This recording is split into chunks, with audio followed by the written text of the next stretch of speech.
शिव महापुराण में आप भीड़ बढ़ाने के लिए कभी मत जाना। और हम तो आपके भी हाथ जोड़े, जरूरी नहीं है कि तुम भीड़ बढ़ाओ। शिव महापुराण की कथा में जितनी देर तुम बैठो उतनी देर तुम ये विश्वास मानकर बैठना कि मैं बैठी हूं बाबा के चरणों में, तो ये मेरा विश्वास है कि शंकर भी मेरे कार्य सिद्ध करने के लिए मेरे घर तक पहुंचे।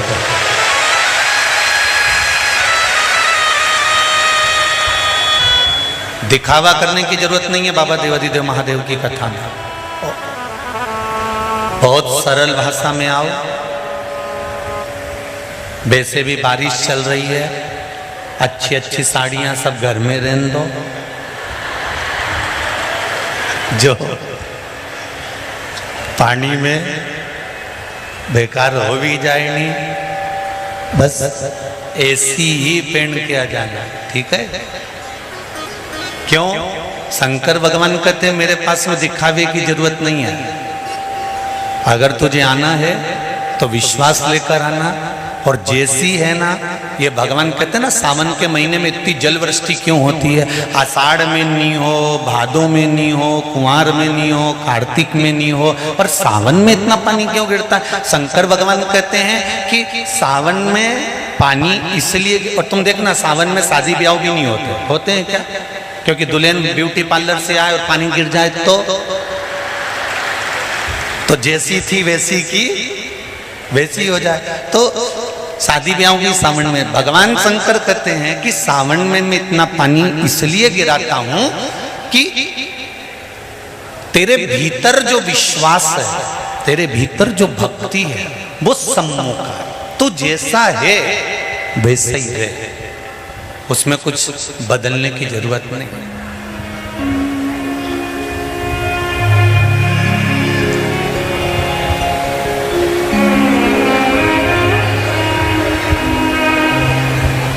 हम बहुत सारा चंदन लगा लें, माला वाला पहन लें,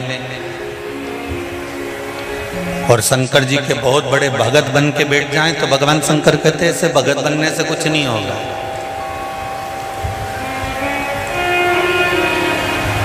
शंकर भगवान की कथा कहती है, तू तेरे घर से निकल कर आ, विश्वास लेकर चल, एक लोटा जल तेरे घर से जब तू लेकर चले तो ये विश्वास लेकर चलना कि मेरे घर की पूरी टेंशन, पूरी चिंता, पूरी समस्या, पूरा दुख मैं बाबा को समर्पित करने के लिए जा रही हूं। उसका है तो उसको देने के लिए जा रही हूं।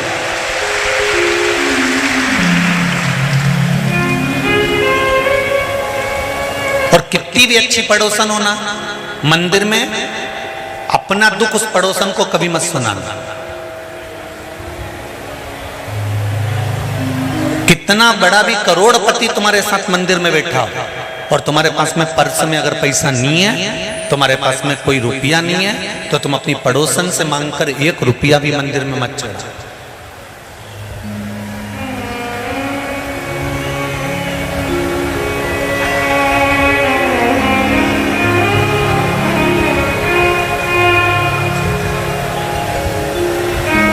भगवान के दरवाजे पर जाओ और पड़ोसन से 10 रुपए मांगकर आरती में चढ़ाओ, या भगवान की गुल्लक में चढ़ाओ, या भगवान के चरणों में चढ़ाओ, तो भगवान को बुरा लगता है। बोलो सही है कि गलत है?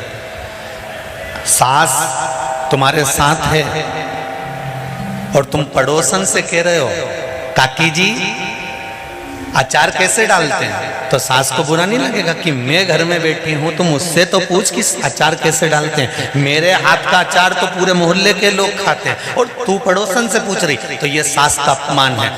भगवान के मंदिर में बैठकर अगर पड़ोसन से मांग कर हम भगवान को 1 रुपए भी देते हैं तो इसमें भगवान का अपमान होता है।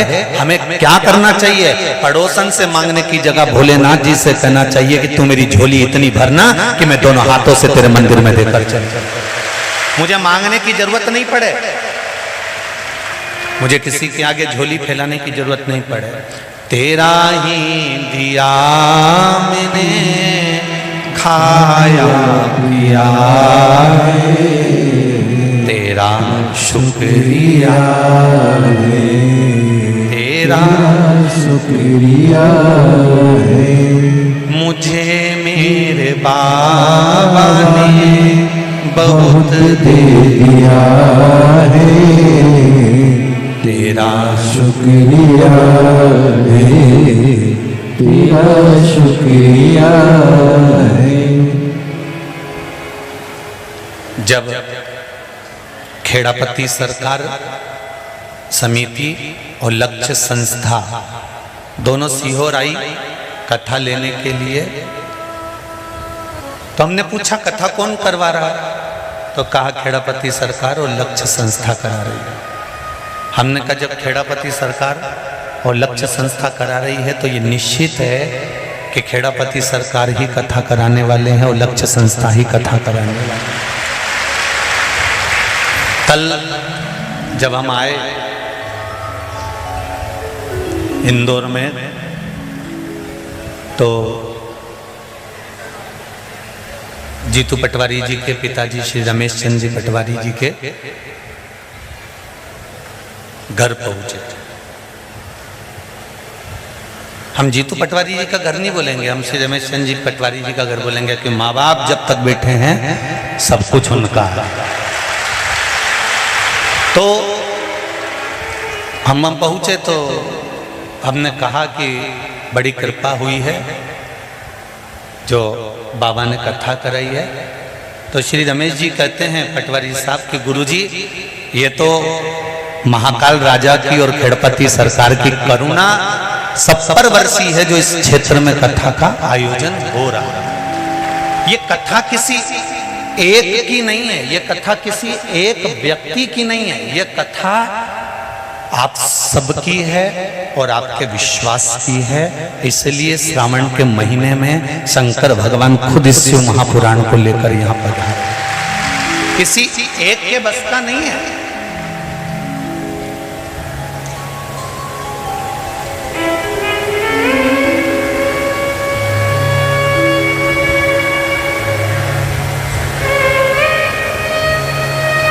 मंदिर का जब घंटा नहीं बजा, मंदिर का जब घंटा नहीं बजा तब पांडवों ने पूछा हमारी सेवा में कोई कमी रह गई है क्या,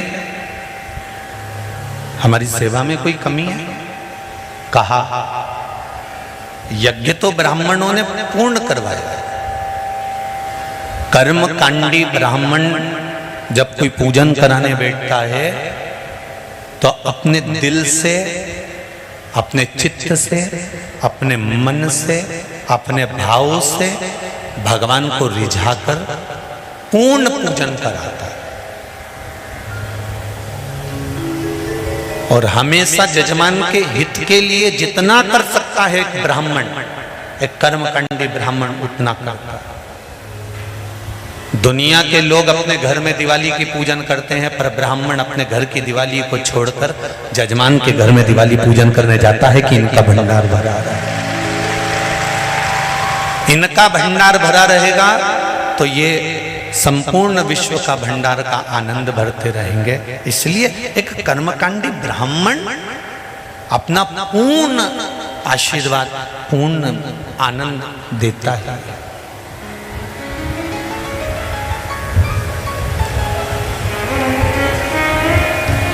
महाराज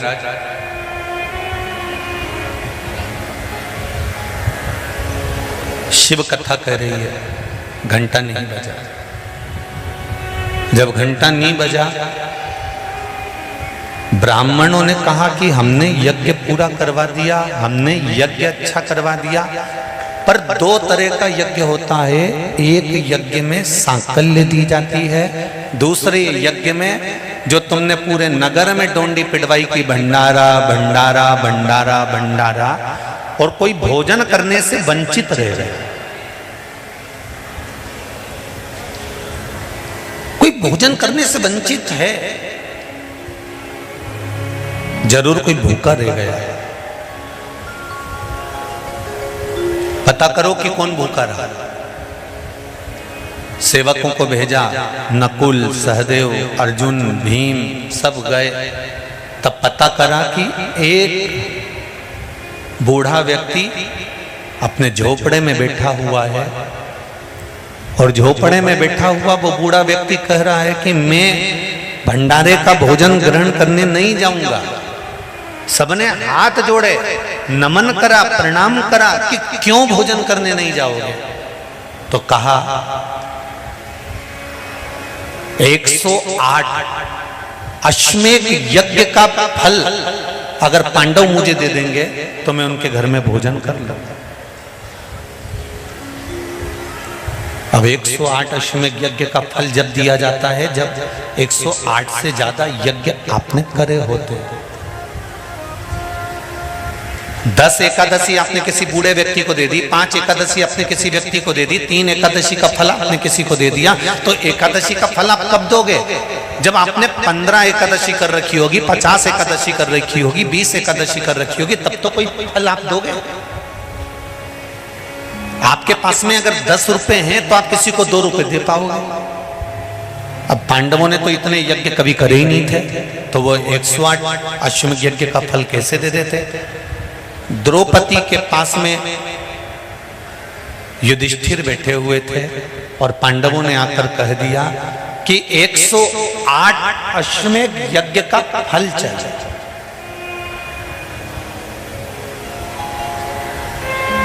एक 108 अश्वमेध यज्ञ का यदि फल मिलेगा तब वो बूढ़ा व्यक्ति भोजन करने के लिए आया। कहा, द्रौपदी बोली हमने तो इतने यज्ञ नहीं करे, पर चलो मैं उस संत को मनाने के लिए चलती हूं। द्रौपदी के लिए पादुका लाई गई, द्रौपदी ने पादुका नहीं पहनी। द्रौपदी के लिए रथ लाया गया, द्रौपदी ने रथ पर नहीं बैठी। पैदल द्रौपदी उस संत के दरवाजे पर पहुंची और बाबा से कहा, बाबा आप हमारे यहाँ चलकर भोजन करिए। बाबा कहते हैं 108 अश्वमेध यज्ञ का पुण्य दो, तब मैं तुम्हारे घर में भोजन करूंगा। द्रौपदी कहती है मैं 108 अश्वमेध यज्ञ का पुण्य देती हूँ। बाबा ने कहा, द्रौपदी तेरे पतियों ने तो इतने यज्ञ नहीं करे, तूने इतने यज्ञ कब कर लिए? द्रौपदी कहती है, बाबा हमारे शास्त्र कहते हैं, हमारा धर्म कहता है, हमारे वेद और पुराण कहते हैं, जितने कदम चलकर हम भगवान के मंदिर पहुंचते हैं, जितने कदम चलकर हम संत के दरवाजे पहुंचते हैं, जितने कदम चलकर हम शिव महापुराण की कथा तक पहुंचते हैं, उतने अश्वमेध यज्ञ हम अपनी जिंदगी के कर लेते हैं। उतने अश्वमेध यज्ञ हमने करते हैं और हमारे अश्वमेध यज्ञ कोई साधारण नहीं है।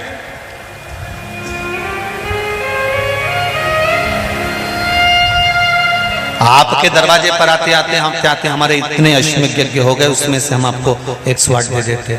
संत ने पुण्य लिया और संत चल दिए भोजन करने के लिए और मंदिर का घंटा बज गया। मेरी माताओं, मेरी जीजियों, मेरे भाई, एक बात का स्मरण रहे, हम प्रतिदिन जब 1 लोटा जल लेकर शंकर जी के मंदिर में जाते हैं ना चढ़ाने के लिए, तो हम भगवान शंकर के दरवाजे जाते जाते ना जाने कितने अश्वमेध यज्ञ का पुण्य अपने हाथ में लेकर इकट्ठा कर लेते हैं। ना जाने कितना पुण्य, ना जाने कितना आनंद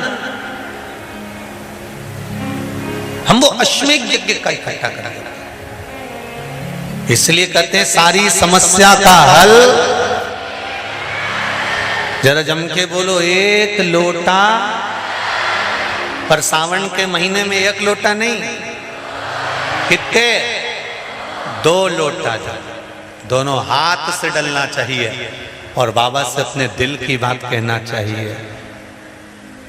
बाबा से दिल का भाव, मैंने तेरे ही भरोसे, ओ बाबा तेरे ही भरोसे, हवा बिच उड़ती जावांगी, बाबा डोर हटो छड़ी नाम कटी जावांगी। बाबा मैंने तेरे भरोसे पर ये सब कर्म किया। इसलिए कहते हैं जब तक जिंदगी है, जब तक जीवन है, जब तक मनुष्य का शरीर है, भगवान के दरवाजे पर जाते रहो। जीते जी भगवान के द्वार जाओ। अपन जीते जी अगर भगवान के दरवाजे नहीं जा पाते, उसका दरवाजा तक हमने नहीं देखा, उसकी चौखट तक हमने नहीं देखी, दुनिया के लोगों ने हंसी उड़ा दी, बताओ मंदिर जाने से कुछ होता? लोटा भर के पानी चढ़ाने से कुछ होता? नहीं होता। तो ये पत्र हम क्या करते? ये देखो एक पत्र आया, ध्यान दो।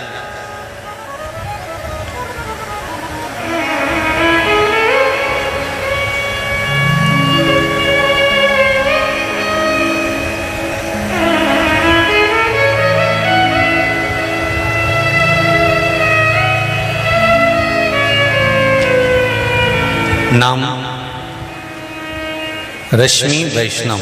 कहीं बैठी हो तो हाथ हिलाइएगा, जहां बैठी हो दोनों हाथ हिलाइएगा। रश्मि जी वैष्णव।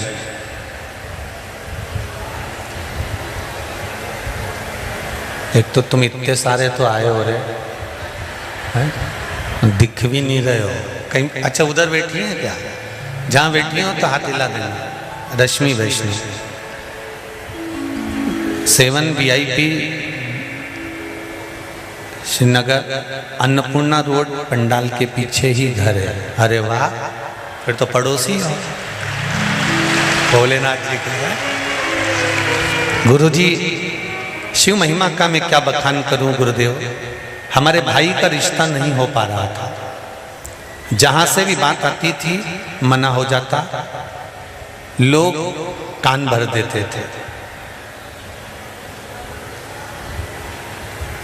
गुरुजी, मैंने आपकी कथा शिव महापुराण की 1.5 साल से सुन रही हूं और मैंने भाई के लिए पशुपति व्रत किया। चौथा सोमवार को ही बाबा की ऐसी कृपा हुई कि एक रिश्ता आया और बाबा की कृपा से वो रिश्ता पक्का हो गया। 9 फरवरी 2023 की शादी निकल गई है और महादेव के आशीर्वाद से लड़की भी बहुत अच्छी मिली है। सोमवार के अगले ही दिन हम लोग कुबेरेश्वर धाम जाकर बाबा को प्रणाम कर कर आए। दूसरा पत्र है राधा वैष्णव, दरीसा माइंस राजस्थान से। कहीं बैठी हो तो हाथ हिलाइएगा। गुरुजी, यही व्रत हमने भी अपनी मामी जी को बताया और मामा जी को नौकरी से निकाल दिया था कारणवश, और उन्होंने भी पशुपति व्रत किया। चौथा सोमवार को ही मामा जी को फोन आ गया और नौकरी लग गई। बाबा के बताए हुए 1 लोटा जल से वही पानी हमने घर के सब लोगों को दिया। गुरुजी, मम्मी की शुगर अच्छी हो गई है, पापा का पैर और भाई को हार्ट हृदय में तकलीफ थी, वो भी बाबा की कृपा से सारे ब्लॉकेज हट गए। ये शिव है।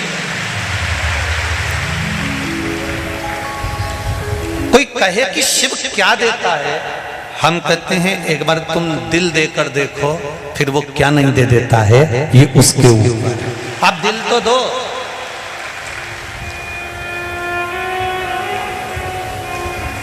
दिल तो दूसरी जगह लगा के बैठे।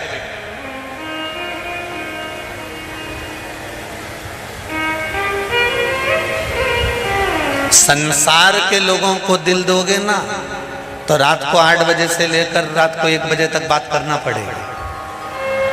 बोलो सही है कि गलत है? जब तक नेट खत्म नहीं हो जाए।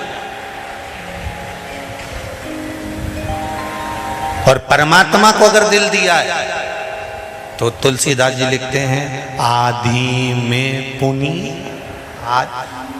एक क्षण भी हमने अगर हमारे भोलेनाथ को दिया है तो निश्चित है मेरा शंभू, मेरा शंकर तुम्हारे दुख की घड़ी में हर पल तुम्हारे सामने खड़ा मिलेगा। हर पल, हर क्षण, हर समय। आप सभी लोगों को सावन के पहले दिन की ढेर सारी शुभकामनाएं। बाबा आप सब लोगों की हर मनोकामना पूर्ण करे।